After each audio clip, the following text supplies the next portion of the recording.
केंद्र तो हमारा बड़ा भाई है, हमारा जो है अन्नदाता है या हमारा सब कुछ दाता वही है, तो निश्चित तौर से उनको मदद करनी चाहिए। हिमाचल भी केंद्र का ही पार्ट है, तो इस समय हिमाचल की मदद ना करना मैं समझता हूँ कि ये एक चिंता का विषय है कि जिस दिन ये पैकेज मिलेगा हम पहले व्यक्ति होंगे, मुख्यमंत्री जी होंगे, हम होंगे जो अमित शाह जी का भी, मोदी जी का भी और पूरे केंद्र सरकार का इसके लिए धन्यवाद करेंगे। कि जब भी आप हिमाचल आते हैं तो आप कहते हैं कि हिमाचल मेरा दूसरा घर है, चुनावों में भी आकर ये बात कहते हैं।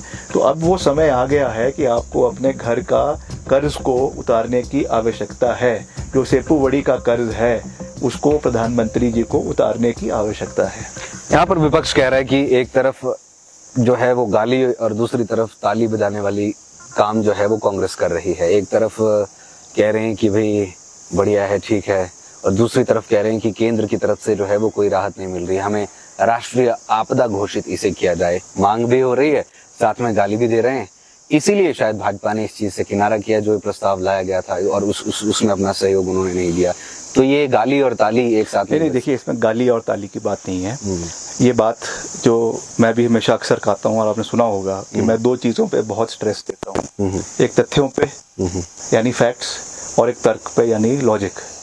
हमने हमेशा ये कहा है कि जहाँ पर हमको केंद्र का सकारात्मक समर्थन मिलेगा, सहयोग मिलेगा, हम उनका पूरा समर्थन करेंगे।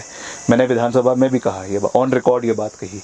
मैंने धन्यवाद किया उनका कि उन्होंने मेरे डिपार्टमेंट में जो प्रधानमंत्री ग्राम सड़क योजना की स्कीमें अभी जिसमें 2600 करोड़ रुपए हमको मिले हैं, तो वो उसके लिए हम उनका धन्यवाद कर रहे हैं। और भी ऐसी योजनाएं हैं जिससे केंद्र से सहयोग आता है। मगर भाजपा क्या कर रही है, जो यहाँ के नेता है प्रदेश के, ये उस चीज़ को आपदा के उसमें दिखाने की कोशिश कर रहे हैं कि ये पैसा इसलिए आ रहा है कि हमको आपदा में ये पैसा केंद्र से मिल रहा है, इसलिए उनका धन्यवाद करें। हमने ये कहा कि हम उनका धन्यवाद ज़रूर कर रहे हैं केंद्र सरकार का, मगर ये आप इसको आपदा के राहत में नहीं गिन सकते हैं। ये पैसा हर राज्य को मिलता है। जो ये सेंट्रल स्पॉन्सर्ड स्कीम्स है वो तो हर राज्य को मिलेगा, चाहे कर्नाटका है, चाहे तमिलनाडु है, चाहे मध्य प्रदेश है। उसी शहर में वो पैसा हिमाचल को भी मिल रहा है। हमने ये कहा कि अलग से एक पैकेज हिमाचल को मिलना चाहिए। यहाँ की जो फाइनेंशियल कंडीशंस है वो तो आपके सामने ही है। उसके साथ जो 10,000 करोड़ रुपए का नुकसान करीबन हिमाचल को हुआ, 3,000 करोड़ का तो मेरे डिपार्टमेंट को ही हुआ है, पीडब्ल्यूडी को हुआ है।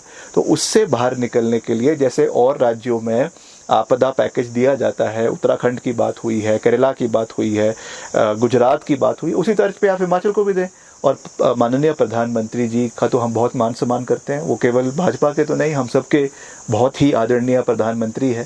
तो हम अगर उनसे ये कह रहे हैं कि जब भी आप हिमाचल आते हैं तो आप कहते हैं कि हिमाचल मेरा दूसरा घर है, चुनावों में भी आकर ये बात कहते हैं, तो अब वो समय आ गया है कि आपको अपने घर का कर्ज को उतारने की आवश्यकता है। जो सेपुवड़ी का कर्ज है उसको प्रधानमंत्री जी को उतारने की आवश्यकता है। मंत्री जी, कल सतपाल सत्ती जी से भी बातचीत हुई है, तो उनसे भी जब हमने पूछा कि क्या दिक्कत है, केंद्र क्यों राहत पैकेज नहीं दे रही है, तो उनका कहना था कि अभी प्रदेश सरकार खुद का राहत पैकेज नहीं दे पाई है। वो कह रहे हैं कि हम 26 या 27 को राहत पैकेज देंगे।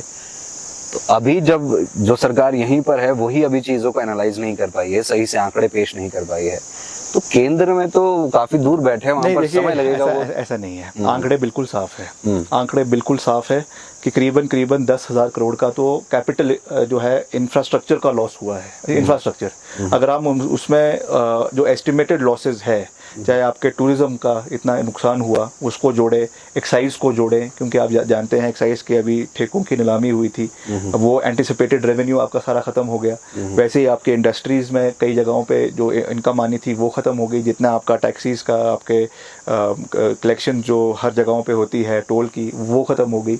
अगर इस चीज़ को हम कल्मिनेटिव तरीके से देखें तो करीबन 15,000 करोड़ का नुकसान है हिमाचल को। तो ये तो आंकड़े हमारे सामने हैं, ऐसा नहीं है। और प्रदेश सरकार अपने दम पर मुख्यमंत्री जी ने ये बात करी है कि हम अपना एक पैकेज देंगे और उसकी पूरी एक रूपरेखा बनाई जा रही है। और अगले 2-3 दिन के अंदर जैसा ही मुख्यमंत्री जी ने कहा है वैसे ही उसकी घोषणा की जाएगी। मगर वो तो हमारे मीगर जो रिसोर्सेज है प्रदेश का उसको जोड़ तोड़ कर वो हम करने की कोशिश कर रहे हैं। केंद्र तो हमारा बड़ा भाई है, हमारा जो है अन्नदाता है या हमारा सब कुछ दाता वही है, तो निश्चित तौर से उनको मदद करनी चाहिए। हिमाचल भी केंद्र का ही पार्ट है, देश का पार्ट है, अभिन्न अंग है। तो इस समय हिमाचल की मदद ना करना मैं समझता हूँ कि ये एक चिंता का विषय है।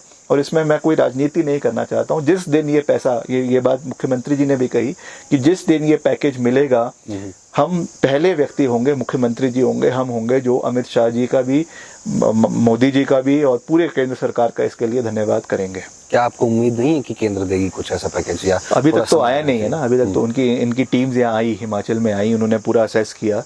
कुल्लू मनाली वो गए, चंबा वो गए, शिमला वो आए, मुख्य सचिव से मिले, प्रधान जो अलग अलग सचिव हैं डिपार्टमेंट के, उनसे मिले। उन्होंने आंकड़े तो बना लिए हैं, पर अब कब वो पैसा रिलीज होगा, कब वो मदद हिमाचल को होगी, वो एक बड़ा प्रश्न है। तो वो उसका सब लोगों को इंतजार है। तो जयराम जी को भी दिल्ली जाकर कहना चाहिए कि ये जल्दी किया जाए, हित में किया जाए, मगर वो तो इसका विरोध कर रहे हैं विधानसभा में। तो फिर यही है, ये फैक्ट है। यहाँ पर